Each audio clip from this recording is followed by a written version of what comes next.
Agora, o que é o conceito do ciclo de alta fertilidade? É a importância do intervalo entre partos para a própria vida da vaca a longo prazo na fazenda. Esse conceito ele foi introduzido em termos de publicação pelo professor Richard Pursley, né, em 2019,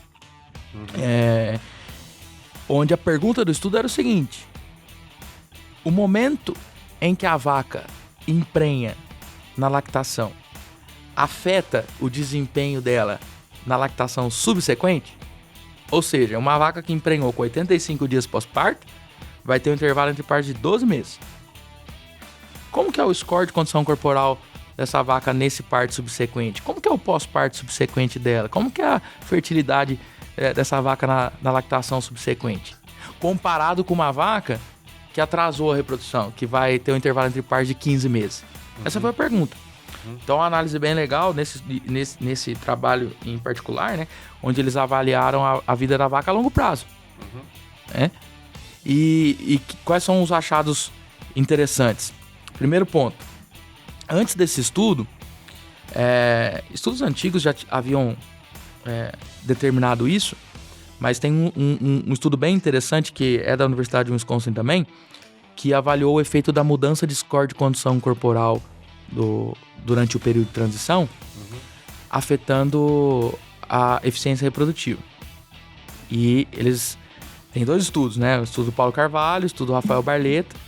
Um do Barletta numa fazenda aqui no Brasil, do Paulo Carvalho em 2 fazendas no estado de Wisconsin. O que é o compilado desses estudos?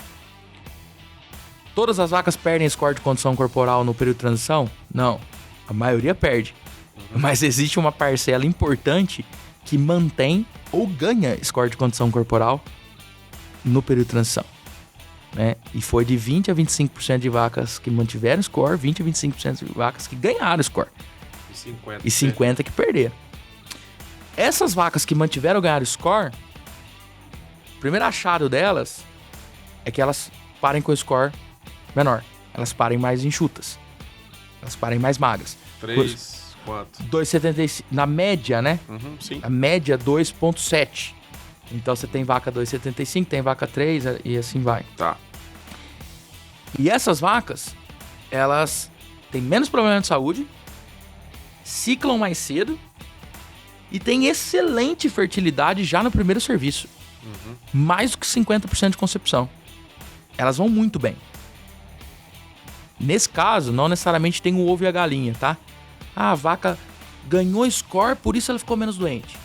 Ou então ela ficou menos doente, por isso ela ganhou score. Não tem ovo e a galinha aí, são estudos associativos, retrospectivos, né? Epidemiologicamente falando, é isso que aconteceu. Mas o que importa pro produtor, pro técnico? Vaca que pare mais enxuta, tá perdendo pouco score ou mantendo ou ganhando, tem excelente saúde, cicla mais cedo, emprenha mais e perde menos gestação. Essa é a vaca top. Beleza. Como ter essa vaca na fazenda? E aí entra o ciclo da alta fertilidade. Quando essa vaca atinge um intervalo entre partos reduzido, que no estudo, por exemplo, do professor Richard Pursley, foi de 13 meses, as vacas que pariram com score de condição corporal na média 2,7, elas tiveram intervalo entre partos de 3 meses.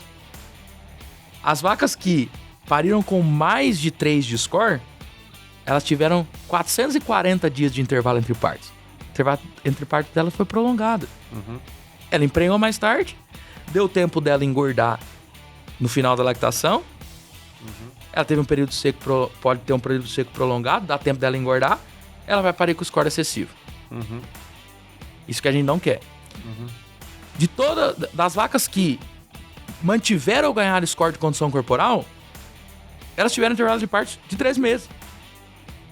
Quem perdeu meio ponto ou mais de score, teve intervalo entre partos de 440 dias, por exemplo. Por volta disso.